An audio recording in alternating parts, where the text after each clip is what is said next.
All right. For my number one quarterback, a little bit of a sleeper pick, a little bit of deep cut. Might be an unknown guy. I have Josh Allen, number one.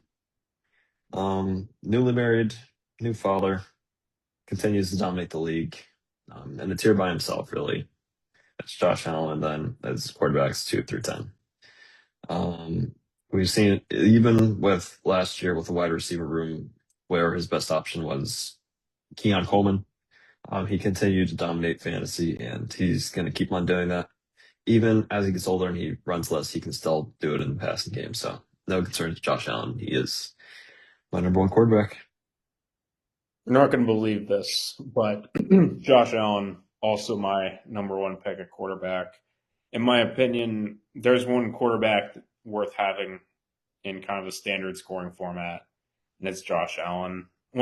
Once you get behind that, you can kind of argue, but he's been first or second the last 6 years, and that's just really tough to argue with. No real long-term injury concerns. He broke his hand a year or two ago, but I mean, he hasn't had anything that's screaming, "Oh wow, he's only got 2 or 3 years left." So, Josh Allen, number one pick. After that, kind of gets a little fuzzy. Well said. Well said. For my number two pick, I have Drake, the schedule May. He had a great breakout year last year. Obviously played a bit of an easier schedule, but that is maybe a little bit overblown. He's still a very talented player, very talented quarterback. Throws an excellent deep ball, can run on the ground, and his situation just improved with AJ Brown. Um, I certainly think the sky's the limit for Drake May moving on from Stephon Diggs to AJ Brown. I think he'll continue to have many good years in New England, and I think he's getting closer and closer to that taking Josh Allen's spot at one. But I need to see more than one season for Drake May before I put him past the reigning one spot in Josh Allen. That's very fair. I have Jaden Daniels in my two spot. Part of my logic is Drake May is a phenomenal quarterback. I'm just a little worried about him putting up the same production in the running game. And I mean, I know his schedule was insanely easy. He'll have a couple. He always has the Jets on the schedule, always have the Dolphins on the schedule. But I don't know. I think it's going to be tough to put up those numbers consistently with AJ Brown. That makes it a little easier. To my number two pick, Jaden Daniels. I went back and forth here. A couple guys. So young, all of the talents, all the talent in the world is there. We saw it his rookie year. Last year, I think we would have seen it, but he got hurt like 3 times. And that injury at the end of the year was brutal. I really think that he's a good consistent like 20 to 30 yards a game on the ground, and then that plus whatever he puts up in the passing game is going to keep him as the top 3 or 4 tight end, top 3 or 4 quarterbacks, sorry, for the foreseeable future. They got him a couple of his guys back to Diami Brown back in the scheme for him, in addition to Terry McLaurin. Love to see them try to go get him a guy similarly to like what we've seen with Drake May and what we've seen with Bo Nix, getting them kind of those all-world receivers. Would love to see more of that happen for Jaden Daniels. Yeah, the Commanders just drafted Antonio Williams. I think he could be interesting there in that open wide receiver room, but obviously he's a bit of a later pick, so not exactly an otherworldly wide receiver talent, but good potential there for Jane Daniels. At my number three spot, I went with Lamar, kind of older Jane Daniels, if you will, but Lamar, great situation. Obviously, this coaching change is going to be interesting, but he still has a great weapon in Mark Andrews and an okay weapon in Zay Flowers, but gets it done on the ground, he can get it done in the air, and defenses just have a horrible time trying to stop him and Derrick Henry. So obviously, as he gets older, injury is going to be more of a concern, but I don't have any doubt he will continue to produce at high levels. I like the Lamar pick at 3. I also have Lamar at 3 in my rankings. Little concern, just the receiving core around him is not helping him out a ton. If there's one guy who's benefited from the last 24 hours, Lamar has to be up there as near the top of the list. Myles Garrett leaving that division is huge news. And I mean, The Bengals defense, I keep hearing it's going to be a lot better. I'll believe it when I see it. The Steelers defense is 100 years old. I just think that Lamar is in a great spot. And I think that they'll continue to try to get him some weapons. They drafted a couple receivers in the mid rounds. And if they don't, I really would not be that surprised if he goes elsewhere. I've heard a couple of trade rumors. They were pretty loud before, but we'll see how it goes. I still think he's a consistent top three fantasy QB though. Who's your four? My four, like I just mentioned, Jaden Daniels. Only reason I don't have him at 2 or 3 is that I'm a little concerned with his injuries, and he's kind of a smaller guy, got a bit of a lankier build, but very talented player. We saw what he can do his rookie year. We saw what he can do last year before he went down with that injury. Um, as you stated previously, only mentioning sort of Jane Daniels is he really doesn't have a great weapon besides Terry McLaurin, and Terry McLaurin isn't going to be around for much longer of Daniels' career. So need to see the Commanders give him another weapon before moving higher into the rankings. But very talented quarterback, can get it done with ground, can get it done in the air, and has a great coaching situation in Washington. Very nice. I have the schedule up for Drake May, especially with him getting AJ Brown. I think that he has a huge chance to build off this past year. Thought he played really clean at the end of his rookie year, and I thought that he kind of took that next step last year. If it wasn't for Matthew Stafford having a historic year, he would have kind of stumbled into winning MVP. So I think I think the sky's the limit for Drake May. If there's one place that knows how to put together a great quarterback career, it's Josh McDaniels in New England. I don't know why it works, but it seems to. Um, so could totally see Drake May putting it together. Kind of, they have all the pieces there. They've got AJ Brown. Romeo Dobbs is kind of an underrated piece for passing touchdowns. Not much help other than that, but I think that they really have him in a good position there. So I have Drake May at 4. All right, so for my next quarterback, I have Jalen Hurts, Philadelphia Eagles, quarterback one, Super Bowl champion, Super Bowl MVP. Had a bit of a down year last year with Kelvin Tulo, and there's certainly been a bit of discourse about whether he's actually good or just an Eagles system merchant. I think those concerns might be a bit overblown. There's certainly some valid criticism in there, but I think a lot of that is due to the scheme Kelvin Tulo is running. I think with the new offensive coordinator that the Eagles acquired from the Packers will be a great boost to Jalen Hurts. I think Kyle Lemon and Devontae Smith is still a great wide receiving room, even with AJ Brown going to the Patriots. And Saquon obviously is one of the best running backs in football to take some of the pressure off there on the ground. So I think Jalen Hurts is in for a few more good years. That's why I've got him at number 5. And for your number 5 pick, sir? Also, Jalen Hurts, for a lot of the same reasons. It wasn't that long ago that he was kind of locked in at the 2 spot just with the tush push. Having a quarterback who can just get 12 rushing touchdowns a year is pretty underrated. I think going from Kevin Patullo to Sean Mannion is an insane talent gap. It wasn't too long ago that this guy was kind of Kevin O'Connell's right hand man in Minnesota 2 or 3 years ago. So to kind of put all this together, again, there's not a team that ran more curl routes in the NFL than the Eagles last year. I think it totaled, I want to say 600 routes ran for curls. And there's not a team that ran fewer curl routes than the Packers last year, with Sean Mannion as the quarterback coach. And we saw what they did with Malik Willis. I mean, that guy looked completely lost in Tennessee with Mike Vrabel, and then looked like a completely different guy in Green Bay. So I really think that if Jalen Hurts can take that kind of step up, he could have a couple of huge years here. He's got a favorable receiver room to kind of run what they ran in Green Bay. Devontae Smith, Mekhi Lemon, Dontavian Wicks, Goddard, Stowers, Barkley.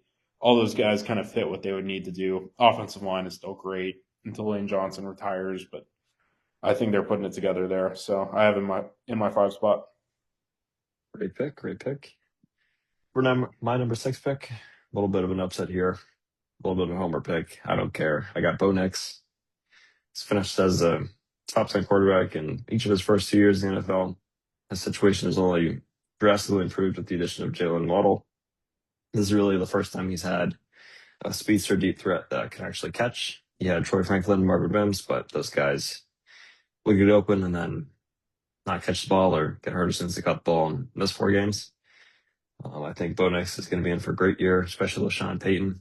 If Sean Payton can make Michael Thomas look like the reincarnation of Jerry Rice, he can work wonders with Jalen Waddle. So I've got Bo Nix at number 6. I like it. This one kind of hurts to make, but I do have Patrick Mahomes in my sixth spot. Not to sound too much like Chris Collinsworth here, but I think last year, and part of that was due to them not having any running game whatsoever. We did see he had a couple huge games back to back where he was kind of carrying his sorry team around him to close losses, but he was trying. He's putting up fantasy points. I think just with being the NFL's golden boy, that's a huge advantage. So he has another comfortable 15 years to play if he wants to. And I think the NFL is going to push for that. So I think if you need a quarterback, you're like, yeah, this guy's probably going to be top 10 for the next decade. Probably going to be that guy. Good Yeah. pick. Good pick. And obviously, a couple years ago, Patrick Mahomes would have been quarterback one. So to get him now at these cheaper prices, I think is certainly a great buy opportunity for contenders. For my next quarterback pick, I had, um, hate to say it, but I had Caleb Williams. Obviously, he still has to figure a few things out. Completion percentage at 58% last year leaves a lot to be desired, but Ben Johnson, a little bit of a miracle worker, offensive genius, and he has plenty of great weapons in Chicago. And Caleb Williams certainly has the arm talent to figure it out down there. And that is why he is my number 7 QB. I like that pick. He's on my list. We'll hear about him later, I guess. Um, my seventh spot, I have Joe Burrow. The concern would be that he retires early, but having Jamar Chase, having T. Higgins, I think he'll keep doing his thing. I think he finished his QB 3 or 4 2 years ago. I think he has a very real shot of putting up similar numbers again. As long as he can stay healthy, I think we'll see Joe Burrow be a consistent threat for years to come. Good pick, good pick. For my number 8 pick, I had New York Giants Jackson Dart. We saw what he did before he got hurt last year. He was doing it on the ground, he was doing it in the air. Obviously, Malik Neighbors being out for the first half of the season hurts them a little bit, but I still think with John Harbaugh, they can figure it out. And John Harbaugh might be able to utilize Dart's ground game even better than Brian Dibble did last year. And I think there's a lot of potential with Jackson Dart. And might not be in for a great year this year, but certainly in for great fantasy production in the years to come. I like the Jackson Dart pick. I think that's a good pick. My eighth spot, just kind of my homer pick, but I had to put Jordan Love up here. I mean, I think I think he's gotten kind of slandered recently. I don't really understand why exactly. The one complaint I would have is he's had trouble playing through every game. He missed 2 games with the MCL sprain 2 years ago. He missed 2.5, basically 3 games to concussion last year, which has impacted his fantasy rating the last couple of years. But I think if he can play a full year, there's no reason that he couldn't be up there. So personally, I think that he has all the room in the world to be a top 5 to 10 quarterback. Great pick. For my number 9 pick, I had previously mentioned Bengals quarterback Joe Burrow. Again, the only major concern here is injuries and forcing another retirement, but hopefully, as long as he can stay healthy, sky's the limit for Burrow. We've seen him finish as a top 3 quarterback before, and there's no reason to suggest he won't be able to do it again. Obviously, he probably won't run as much as he used to, but he can still more than get it done through the air with that insane wide receiver room they have in Cincinnati. I would agree. My ninth spot, I have Bo Nix. I think he has to be a top 10 guy. Take it away, sir. In my 9 spot, I have Bo Nix. So I think he has to be ranked in the top 10. I really don't see any significant gap between him and Drake May. If you need, like, if Drake May is off the board and Bo Nix is there, I really don't see the gap. I thought their years last year were pretty similar. Um, I thought the schedules were pretty similar. Um, like it's just I don't see Bo Nix having that tough of a time. If you need a guy, you kind of miss out on that top kind of group of quarterbacks. That would be a guy that I would target, especially getting Jalen Waddle. I think he's set up for probably the best year of his career. So that's who I had in my 9 spot. Great pick. Can't argue with that. Um, I think Bo Nix is going to continue to outperform expectations year over year. Um, but for my last pick at 10 here, unfortunately, I had a guy who plays for the Los Angeles Chargers. I had my divisional rival, Justin Herbert, one of, if not the most talented RDs in the league. Has a great new offensive coordinator in Mike McDaniel, bit of a mad scientist. I think if he can make Tua back in 2023 have an MVP candidate year, he can work miracles with Justin Herbert. And I think as long as that offensive line in Los Angeles can stay healthy, especially with Joe Wald at tackle, I think Justin Herbert is going to be in for many more great fantasy years. Couldn't help but notice you said if there at one point. I was a little interested by that. In my 10 spot, I did have Caleb Williams. I think this guy got a little bit too much hate after his rookie year, after being put in an absolutely egregious position. The guy just kind of sending him out there to die, which is not atypical of Bears situations for quarterbacks, but I thought it was impressive that he was able to overcome it. As a Packers fan, it's the first time I felt any fear in a Bears quarterback since Jay Cutler. Shouldn't happen very often, but it did happen 2 or 3 times. So I do have to give him his proper respects there. Thought he was an absolutely miserable quarterback to play against. Um, but yeah, he was rounded out my 10 spot. One guy that just missed the cut for me was Trevor Lawrence, was my 11 guy. I thought he really kind of showed that he was starting to figure it out last year. Again, all the talent in the world, we saw it in high school, we saw it in college. I really think if he wasn't on the Jaguars, he could be a top 5 quarterback. Even though that situation is starting to fix itself finally. He's had a turnover problem in the past. He's also had a problem with receivers just dropping wide open touchdowns, not getting 2 feet down has been a huge problem for him. So I guess you could say if Trevor Lawrence manages to teach his receivers to get 2 feet down, he really could have a huge year. And I mean, his receiving core right now could be stacked. Brian Thomas, Parker Washington had a couple of huge games at the end of last year. Kobe Myers. Jacoby Myers had a great stretch, and all of this is on top of the fact that Travis Hunter is going to get reps at receiver.